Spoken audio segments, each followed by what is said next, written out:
Thank you so much, Shannon, and thanks very much for having us on the show. Yeah, coming from Australia, it is roughly 3 a.m. here, but we're very delighted to be able to just talk a little bit more about what we're doing. And so, yeah, I'm calling in from Sydney. Simon, my co-founder, who's with me today, is calling in from Melbourne. And yeah, so I guess what we're doing here is representing APAC. But I guess to give you a bit of an overview, like we are Prefactor, and so we are building an agent identity platform. And so we're going to talk to you today a bit about like what we see that's happening in the ecosystem, where the biggest gaps are, and how Prefactor addresses them. To give a bit of context, so myself, and Simon have been building Prefactor for just over a year. We actually started focused as a human IDP and have kind of evolved into the MCP space, as many of the peers we know have done as well. And we know how exciting it is and how much good work's been going on in the space. And so it's great to be able to kind of share a bit more about what we're doing.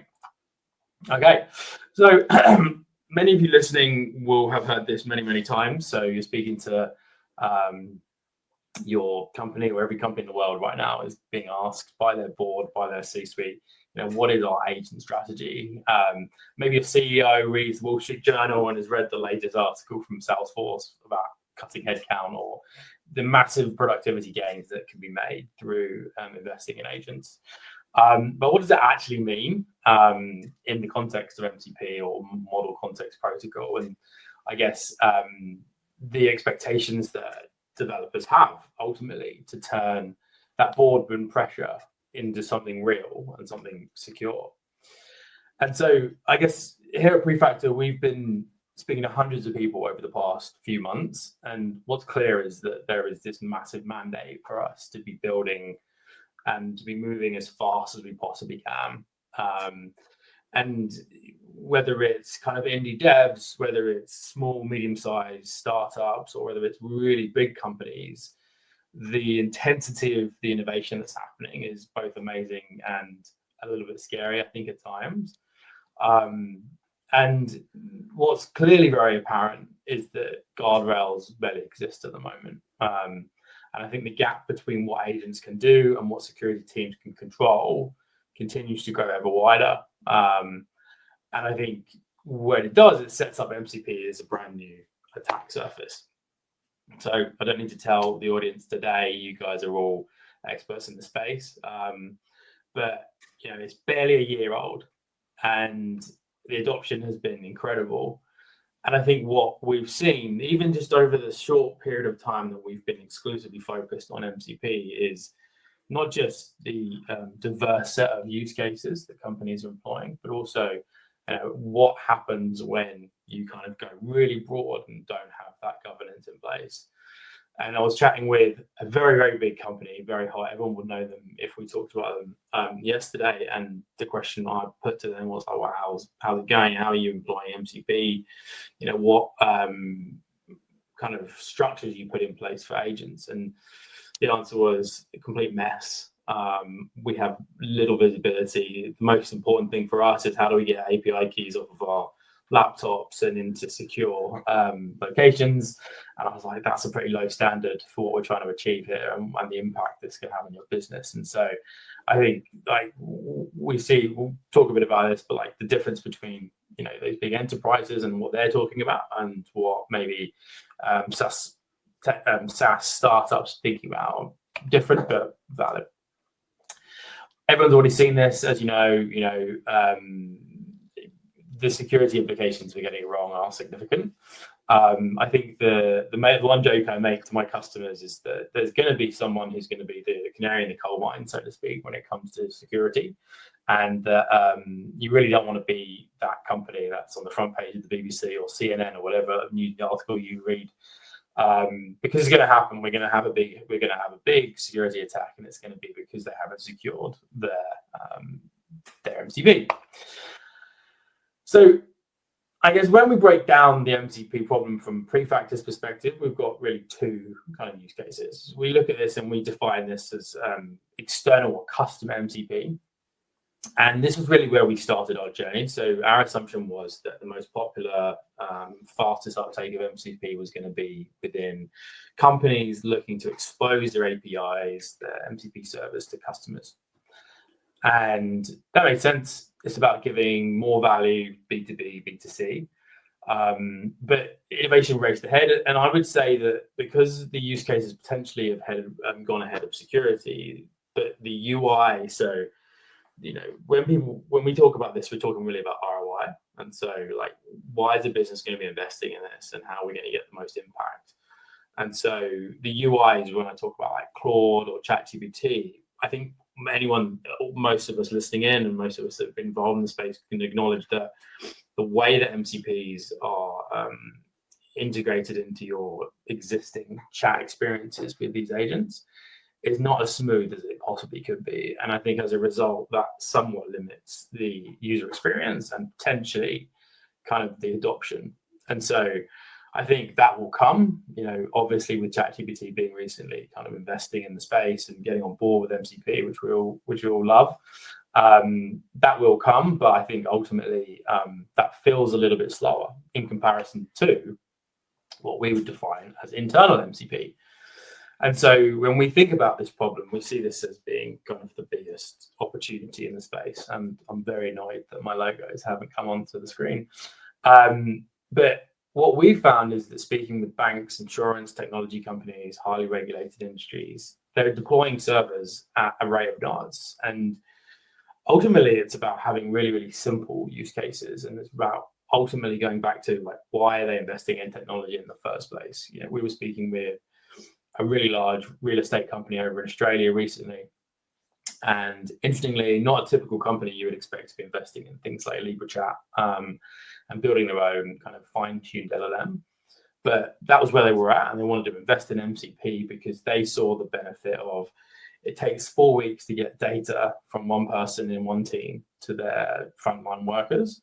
And using MCP means that they can do it really, really fast. And that was, I think, a really key part of that use case. But ultimately, we don't see internals being safe. It doesn't mean it's safe. And ultimately, they don't want to let it get out of control, as I mentioned about that company earlier.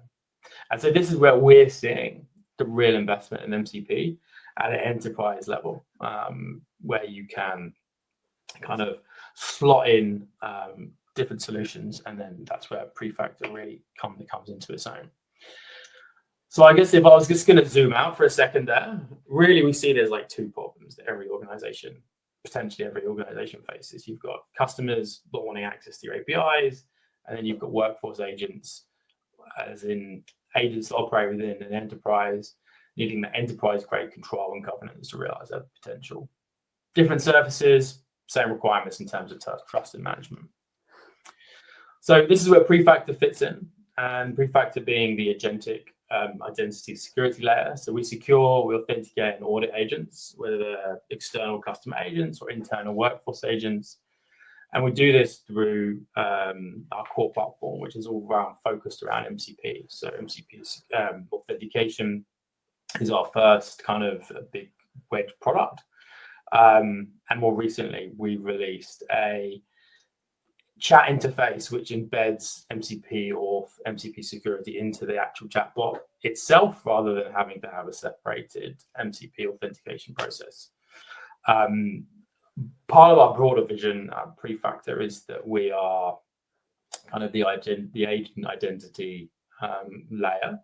And so our big hairy goal, if you like, audacious goal, is to be able to build provisioning system which enables to have agents across different systems. So you've got different orchestration, and being able to have one system that kind of rules them all is really where we're getting to.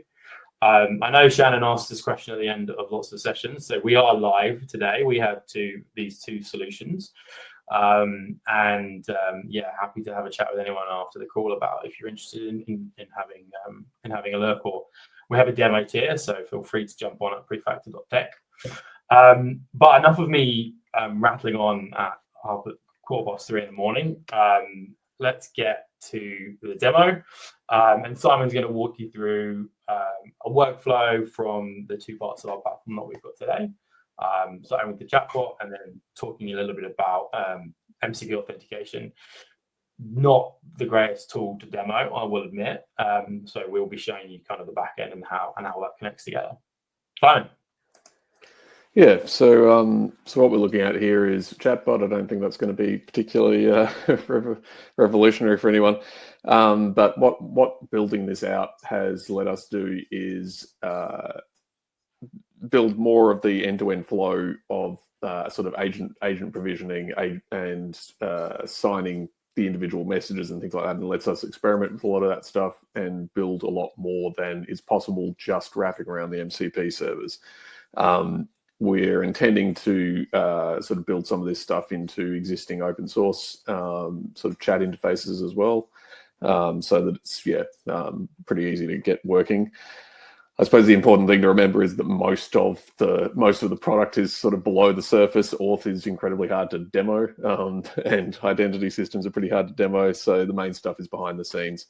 What we'll be looking at here is, I suppose, the idea of agent identity as separate to user identity, the immutable log sort of facility that we've got, and the sort of idea of seamless auth through to the MCP servers that are working internally. So there's not actually an MCP auth process that this internal user interface is showing. So yeah, we started out a chat. We've got a couple of like demo tools connected up here. So tell me the balance of this account in Australian dollars. It's gone through and got the balance. It's noticed that it's in euros, so it's converted it to Australian dollars using the exchange tool. If we have a look at the individual things, we can start to dive into the way that we've built out the log chain here. So we've got the payload that's been signed, and that's been signed as a JWT, and the user identity is here, and that sort of contains information about the identity within Prefactor. And if we close that, we can move on to my assistant. So the assistant has been set up with its own unique identity that's paired with me, and that has a different identity within Prefactor, and we can also see some other details of that, and we can see that the full sort of request and details of the request have been signed and sort of kept in this immutable chain as well. And the way that if we jump down to these tool uses, basically they have been done by sending through my identity, the agent's identity, through to the MCP server, and it can evaluate from that point whether it apply some authorization strategies to decide whether this is possible for me to do. So if we jump into the back end, I'll just show you sort of the tool response and that coming back. But yeah, if we jump into the back end, we can basically see within the pool here we've got set up, we've got an agent identity and a human identity, and they're sort of tracked separately. This is within a demo environment, hence the location. Yeah, we've got all of the devices that have been set up. So this was in the Prefactor backend. The devices have been set up, and the agent tracked separately, and sessions tracked separately as well. So they're very much kept separately, but they're linked together by the fact that they're allowed to work together. And yeah, so basically, there's a whole lot more going on in here. There's a whole identity system behind the scenes, which Matt sort of hinted at. And if we go back into that, we can see, configurable rule sets that govern how authentication happens within these systems, how the agents work together, how humans are done. We can wrap around existing IDPs and things like that to provide sort of pretty seamless authentication with existing systems. But yeah, that's the demo. Thanks, Alan.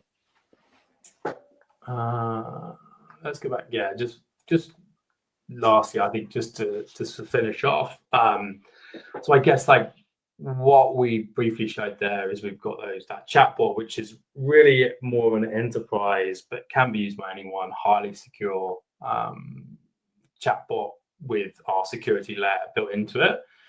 We can also integrate that security layer into off-the-shelf solutions like a LibreChat, for example, or WebUI. The other part of our platform built on our human IDP, very much just focused on the MCP authentication layer. And so we have a very, very highly configurable version of that. And you can layer in consent screens, and you can build that out to your heart's content. And while we did have a question that came through from Arjun, is it possible to observe the live activity of the agents? Probably have to get a bit more info into exactly what you want, Arjun, but fundamentally, yes, we have session management. We've got audit trails that you can see what the agents are doing. And I think just to double down on what Simon was talking about there in terms of like differentiator. So our objective is not to simply have a human in the loop authentication model for MCP. Really what we are doing is separating out via DCR, the human and the agent. And so our platform is fundamentally based around the agent. And so kind of our underlying philosophy or approach is to have kind of agents as first-class citizens, if you like. And so they're not machines, they're not humans. And so we're trying to build the best of both worlds and give them the right level of control at the right moment as part of, ultimately, it will be task-based access control. But anybody that's interested, please do get in touch. We'd love to have a chat, even if it is just about the space itself. We are very flexible on timings. If we get up early, we do late. So if you're in Europe, if you're in California, if you're in New York, please get, and anyone else, even if you're in APAC, hopefully here at 3 o'clock in the morning, watching us speak. But yeah, thanks very much. Matt, thanks so much for walking us through it, and Simon, thanks for the demo. So I just have kind of starting question was really more about the company and how you kind of who you see as the key customer. So the product right now, is it software that I download and run myself? Is it a SaaS that I access through your system? Is it open source? Is it closed source? I wasn't totally clear on what the bits are that I'm either getting from you or licensing or open source. Can you just kind of explain that? And maybe I missed it. Yeah, no, you did. You didn't miss it. We just didn't say it. No fair. Yeah, no. So we are a SaaS platform. I should have said that up front. So at the moment, we're focused on just being cloud-based, but a lot of our customers are now asking for on-prem or private cloud. So that is the kind of the natural next step for what we're doing. But yeah. So customer, like the ideal customer for you guys would be a, somebody who's building an agent or an AI experience for their customers. They join your SaaS, they embed your client into their app, they sort of develop that agent, and then inside there, they're incorporating your identity layer to be able to do that. And if I caught it correctly, it felt like the real differentiating layer here is sort of beyond traditional OAuth that you might do with a user granting permission to some back end. You're actually sort of driving another layer of identity to differentiate the user from the agent, from the client, and sort of tracking all of those pieces so that you can do a secure transaction and be able to audit and say like, oh, I'm trading my crypto and I am Shannon and I'm using my agent, via this MCP server. So how does that get delivered to the client? Maybe Darren, maybe you picked up on this as well. I'm a little confused. Like, what has to be there? Does it have to be your client, or can the MCP be talking to me through like Cloud Desktop or something else? Yeah, I mean, there's two basic approaches that we're targeting. So as Matt sort of outlined, we have an external facing sort of solution, which is MCP auth, and we have ways of assigning identity to the client in that scenario, which is sort of separate from the agent. But what we sort of see sort of longer term is those clients also needing agent identities separate from the humans. So there's sort of ways that we can achieve some of that with existing sort of MCP auth, but one of the reasons that we built the chatbot sort of interface is within enterprise, you can sort of move a bit faster because you own both sides of the equation a little bit, and so you can build out something closer to agent authentication, as opposed but that to has to be with your client. So to be clear, like at the moment, we've built that with our client. But yeah, as I said, like we're planning on building that into things like OpenWebUI and LibreChat that people are using sort of internally. We will have solutions that sort of help wrap around some of those other things. But yeah, I mean, there's sort of a case of, what we're kind of doing is working a bit ahead of where maybe MCP auth is today. But these things will eventually sort of become sort of part of the standard as it evolves. Yeah, so it sounds like so right now the key, so MCP only really provides right now auth, so that you can identify through OAuth, but it doesn't really have really any other interesting hooks for security, I guess. So you're saying, so like right now, basically everything's enforced at kind of the agent engine level, which the actual thing that the chatbot or is that how you're doing it right now? It's all at the actually no. So like if you're using the chatbot we've got and you've built internal MCP servers, they all are talking to Prefactor in that solution. And so like the identity does move between those systems, and those authorization choices can be made at the MCP server. So yeah. So it's like Prefactor is like a separate system. So like your chat interface today is like just making like calls out to like give the identity. Yeah, it's separated out into two systems. Yeah. So it's sort of deliberately because we foresee other systems doing the same sorts of things. As I sort of said, like the key part of the product is actually the underlying identity system. That's there. Okay, and then so the chatbot, that's just basically it's hooked in. So I think I get that. So the do you see, because one thing I think is interesting, like, do you see like avenues for MCP going forward where it's like what could be in the protocol or the specification and how to better allow these like identity or authorization or access control systems to plug into MCP? Well, there's a bunch of changes sort of being discussed about auth because the way it's built at the moment is very much, I suppose, the mindset is external auth for systems like Claude and connecting that sort of thing. There's a bunch of sort of working groups and people working on sort of enterprise-focused things, which are sort of looking at workload identity and things like that. So basically trying to apply, within an enterprise scenario, you don't really want to be sort of popping up consent screens for users who may or may not actually be the right people to be answering consent questions as MCP agents are connecting, and they might have a whole bunch of them. Don't want to be asking users to authenticate into internal systems all the time. So like a lot of the work within enterprise is about sort of removing all of the identity sort of friction from users and trying to get it as close as possible to being provisioned by a centralized team. And sort of what exists today is, I mean, you can achieve some of that, but that idea of even the user's identity traveling through all of these systems and coming out the other end without being, modified is sort of missing. And definitely the idea of agent identity being in there is also missing.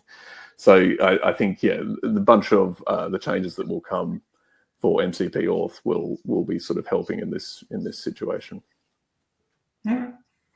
Very cool, guys. Really excited to see where this goes. Thank you for coming on and joining us so late in the evening. It was really nice to see a demo. And great work. Yeah, thanks very much for having us on, Shannon, as well. Appreciate that.